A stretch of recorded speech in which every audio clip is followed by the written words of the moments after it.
আমাদের বিবাহবার্ষিকীর স্পেশাল দিনটাকে আরেকটু স্পেশাল ভাবে সেলিব্রেট করার জন্য আমরা ডিনারে চলে গিয়েছিলাম ময়মনসিংহে সুন্দর একটি রেস্টুরেন্টে।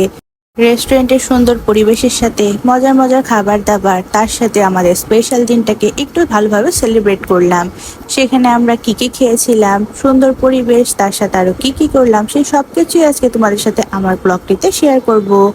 আমাদের অ্যানিভার্সারি ব্লগের পার্ট 2টা চলো তোমাদের সাথে শেয়ার করা যাক। অ্যানিভার্সারি সেলিব্রেট করার জন্য আমরা আমাদের কেকটা কেটে নিয়ে এরপর চলে গিয়েছিলাম ডিনার করার জন্য। আমরা সুন্দর করে রেডি হয়ে এরপর চলে গিয়েছিলাম আমাদের ময়মনসিংহের বর্তমানে সুন্দর একটি রেস্টুরেন্টে, সেটা হচ্ছে রাস্টিক লঞ্চ। এই রাস্টিক লঞ্চের লোকেশনটা হচ্ছে ময়মনসিংহের ধোবাখোলা মোড়। আমার আজকের এই ব্লগটা ছিল এপ্রিলের 17 তারিখের ভিডিও। মেনলি আমাদের অ্যানিভার্সারি ছিল এপ্রিলের 18 তারিখে, কিন্তু সেদিন শনিবার পড়ার কারণে আমরা এপ্রিলের 17 তারিখ শুক্রবারই অ্যানিভার্সারিটা সেলিব্রেট করেছিলাম। এইটা ছিল আমাদের 5th অ্যানিভার্সারি। দেখতে দেখতে আমাদের বিবাহিত জীবনে 5 বছর হয়ে গিয়েছে। সেটাই আমরা নিজেদের মতো সেলিব্রেট করার জন্য কেক কেটে এরপর ডিনার করতে চলে গিয়েছিলাম ময়মনসিংহের রাস্টিক লঞ্চ রেস্টুরেন্টে। সেখানে গিয়ে আমরা প্রথমে মেনু দেখা শুরু করে দিলাম। তাদের মেনুতে কিন্তু অনেক অনেক আইটেম রয়েছে। সেখান থেকে আমরা কি কি নিয়েছিলাম সেটা তোমাদের সাথে একটু পরে শেয়ার করব। আমরা প্রতি বছরই আমাদের অ্যানিভার্সারিতে ডিনার করে থাকি বাইরে।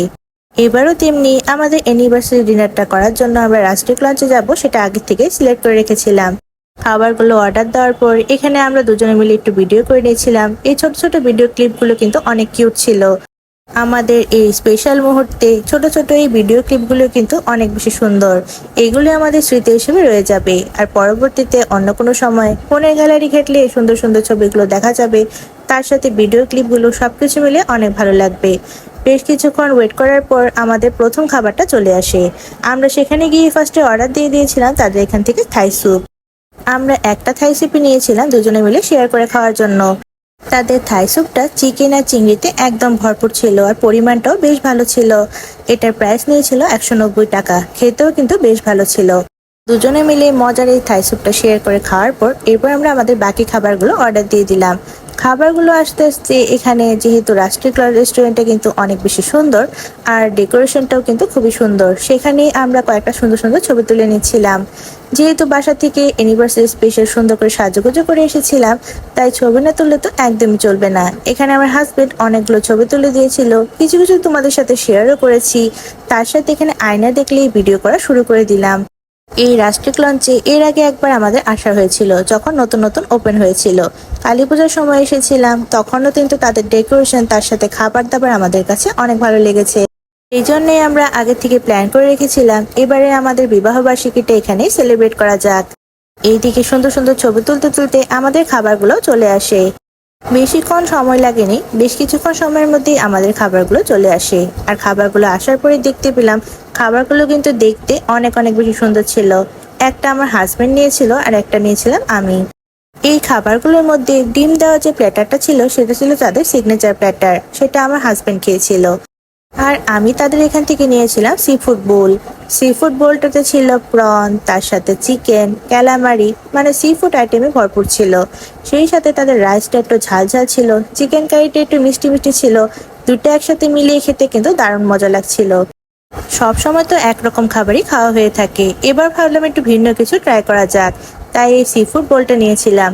তোমরাও যারা ভিন্ন কিছু ট্রাই করতে চাও তারা রাষ্ট্রিক লঞ্চে আসলে এই তাদের সি ফুড বোলটা অবশ্যই ট্রাই করে দেখতে পারো, অনেক বেশি মজার। তাদের সি ফুড বোলটার প্রাইস নিয়েছিল 460 টাকা, আর আমার হাজবেন্ড যে সিগনেচার প্ল্যাটারটা নিয়েছিল সেটার প্রাইস নিয়েছিল 430 টাকা। আমার হাজবেন্ড যে সিগনেচার প্ল্যাটারটা নিয়েছিল সেটাও কিন্তু খেতে বেশ মজা ছিল। আমি অবশ্য তার এখান থেকে একটু ট্রাই করে দেখেছিলাম। এরপর খাওয়া দাওয়া শেষ করে নেওয়ার পর রেস্টুরেন্টের বাকি অংশটা একটু ঘুরে ঘুরে দেখছিলাম। এখানে তারা বাইরের দিকে রুফটপ না রেখে একদম খালি গার্ডেনের মতো রেখেছিল, তাই এখানে একটু ঘোরাঘুরি করছিলাম। তার সাথে জায়গাটা কিন্তু অনেক বেশি সুন্দর ছিল।